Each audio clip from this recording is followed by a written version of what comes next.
Olá, tudo bem com vocês? Hoje o assunto será sobre origem da vida na Terra.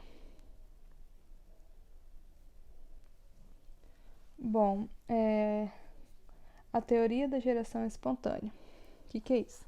Com os avanços do conhecimento científico a partir do século XVIII, abriram um caminho para modernas discussões sobre a origem da vida da Terra. Contribuíram para essas discussões os experimentos do pesquisador francês Louis Pasteur, que sepultaram a ideia que seres vivos podiam surgir por geração espontânea, e a teoria evolucionista do naturalista inglês Charles Darwin, segundo o qual os primeiros seres vivos surgiram num passado remoto e desde então evoluíram, originando a variedade de seres atuais. A ideia de que alguns seres vivos podiam surgir por outros processos além da reprodução foi muito difundida até os meados do século XIX, sendo conhecida como a teoria de geração espontânea ou a teoria da abiogênese,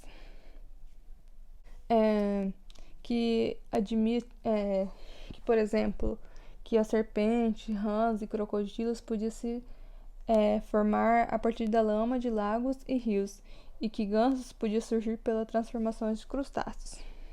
O filósofo grego Aristóteles, ele admitia a geração espontânea, e seu pensamento levou filósofos e cientistas ilustres do Renascimento, como o francês René Descartes e o inglês Isaac Newton, a adotar a biogênese para explicar a origem da Terra, a origem de certos organismos. A crença na biogênese não resistiu, porém a expansão do conhecimento científico e aos rigorosos testes efetuados por cientistas criteriosos como Reid, Spallanzani e Pasteur, entre outros, esses pesquisadores forneceram evidências irrefutáveis de seres vivos que surgem somente pela reprodução dos seres de sua própria espécie, e teoria ficou conhecida como a biogênese. Agora eu vou falar para vocês um pouquinho sobre o experimento de Reid. Ele foi um dos primeiros experimentos científicos sobre a origem dos seres vivos. Foi realizado pelo médico italiano Francesco Reid, em meados do século XVII. Na época, muitos acreditavam que os seres vermiformes que surgem nos cadáveres de pessoas e animais era resultante da transformação espontânea da carne em putrefação. Reid ele não aceitava essa ideia e formulou a hipótese que tais vermes eram estágios imaturos do ciclo da vida de moscas. Ele afirmava que as larvas nasciam de ovos colocados por mosca na carne e não por geração espontânea. Ele conta como teve a ideia que os vermes dos cadáveres eram parte do ciclo da vida das moscas. Segundo os procedimentos da ciência moderna, Reid fez o seguinte raciocínio: se os vermes surgem a partir de ovos colocados por moscas, essa hipótese, então, eles não aparecerão se impedirmos que as moscas pousem na carne. Essa é uma dedução a partir da hipótese. Para testar a hipótese, Reid realizou o seguinte experimento. Ele colocou animais mortos em frascos de boca larga, vedou alguns deles com gases muito finos e deixou outros abertos,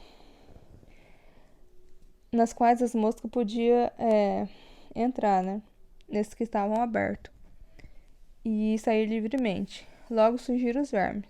Nos frascos tapados com gases que impediam a entrada das moscas, ele não apareceu nenhum verme. Então, depois de muitos dias, a dedução feita a partir da hipótese confirmou-se e essa foi aceita. A teoria da geração espontânea, que perderá credibilidade com o ensinamento de Reid, voltou a ser utilizada para explicar a origem dos seres microscópicos ou micro-organismos, descobertos em meados do século XVIII pelo holandês Antonie van. A teoria da geração espontânea parecia adequada para explicar a origem dos micro-organismos, pois era difícil de imaginar que os seres aparentemente tão simples e variados, presentes em quase todos os lugares, pudessem surgir por meio de reprodução. Muitos estudiosos porém estava convencido que a geração espontânea não ocorria nem para seres grandes nem para seres microscópicos. O experimento de Joblot, o francês Joblot, de 1641 a 1723, ele realizou um experimento na qual distribuiu em frascos cuidadosamente limpos caldo nutritivo preparado à base de carne e previamente fervido, de modo de matar todos os micro-organismos eventualmente presentes. Alguns dos frascos eles foram mantidos abertos, enquanto outros foram tapados com um pergaminho feito com pele de animal.